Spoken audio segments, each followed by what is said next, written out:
Hello दोस्तों, अगर आपसे पूछा जाए कि हिंदी भाषा किस देश में बोली जाती है, तो आपका जवाब होगा भारत में। पर क्या आपको पता है कि भारत के अलावा भी किसी अन्य देश में हिंदी भाषा बोली जाती है?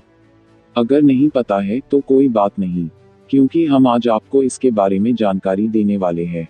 तो हम बता दें कि भारत के अलावा हिंदी फिजी आइलैंड्स में बोली जाती है, और इसी की वजह से इसे दूसरा भारत भी कहा जाता है। फिजी आइलैंड्स सबसे खूबसूरत आइलैंड्स में से एक समझे जाते हैं। फिजी दक्षिण प्रशांत महासागर में मौजूद एक द्वीप देश है।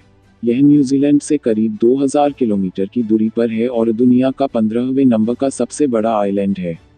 यहाँ पर बहुत ही मात्रा में भारतीय लोग रहते हैं जो हिंदी भाषा का प्रयोग करते हैं। तो आज इस वीडियो में हम फिजी देश की खूबसूरती और प्राकृतिक नज़ारों के बारे में बात करने वाले हैं।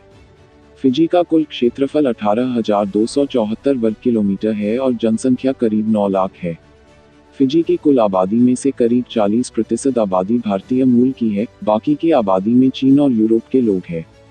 फिजी में बसे भारतीय मूल के लोगों में से करीब 77% लोग हिंदू, 16% लोग मुस्लिम और बाकी की आबादी सिख और ईसाई है। फिजी की राजधानी सुवा है और सबसे बड़ा शहर है नसिनु है। फिजी की राष्ट्रीय भाषा अंग्रेजी, हिंदी और फिजियन है। इसी यहाँ पर घूमने जाने पर आपको भारत में ही होने का एहसास होगा। फिजी की करेंसी फिजियन डॉलर, जिसकी कीमत करीब 33 भारतीय रुपया होती है। फिजी में कावा नामक पेय काफी प्रचलित है। यह पेय फिजी का राष्ट्रीय ड्रिंक भी है और हर समारोह में पिया जाता है। फिजी के लोग रग्बी खेल को बहुत ही ज्यादा पसंद करते हैं और रग्बी यहाँ का राष्ट्रीय खेल भी है। फिजी पूरी तरह से प्राकृतिक नज़ारों से भरा हुआ है। यहाँ पर कई सारी झीलें, कई सारे आइलैंड और तरह तरह की सांस्कृतिक विविधता है, जिसको देखने के लिए हर साल लाखों लोग आते हैं। फिजी की आय का मुख्य स्रोत भी टूरिस्ट ही है।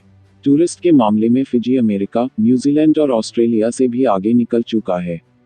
फिजी में करीब 40% भारतीय है, फिर भी यहाँ पर सबसे ज्यादा लोग ईसाई धर्म का पालन करते हैं। इसके बाद हिंदू धर्म आता है।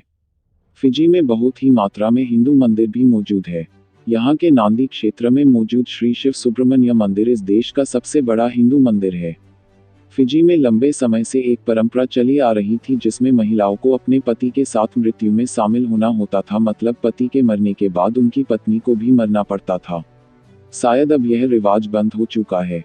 फिजी की तबुआ परंपरा के अनुसार एक लड़के को लड़की से शादी करने के लिए व्हेल मछली का दांत उस लड़की के पिता को देना पड़ता है।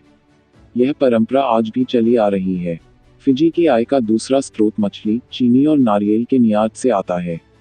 प्राचीन फिजी के आदिवासी लोग नरभक्षी थे, लेकिन वो लोग कुदरती मौत मरने वाले लोगों को नहीं खाते थे, बल्कि युद्ध में मरने वाले लोगों को ही खाते थे। फिजी में ज्यादातर आइलैंड में ज्वालामुखी ही है और बहुत कम आइलैंड पर जीवन मौजूद है। फिजी की कुल आबादी में से करीब 87% आबादी विति लेव द्वीप और वनुआ लेव द्वीप में पाई जाती है। फिजी की राजधानी सुवा में सबसे ज्यादा बारिश होती है। यहाँ पर सप्ताह में कम से कम 2 दिन तो बारिश जरूर होती है। इसी वजह से यहाँ पर लोगों को भीड़ ज्यादा रहती है। फिजी के करीब 60% हिस्से में ही बिजली है। फिजी में भारतीय, चीनी और यूरोपियन संस्कृति का मिश्रण देखने को मिलता है। यहाँ का नृत्य अफ्रीका के आदिवासियों से के नृत्य से काफी मिलता जुलता है। तो दोस्तों, अब मुझे लगता है कि आपको फिजी देश के बारे में सब कुछ पता चल गया होगा। अगर आपको यह वीडियो अच्छा लगा हो तो लाइक कीजिए, और ऐसी और अधिक जानकारियों के लिए हमारे चैनल AP Info डिस्ट्रीब्यूटर को सब्सक्राइब करें। धन्यवाद।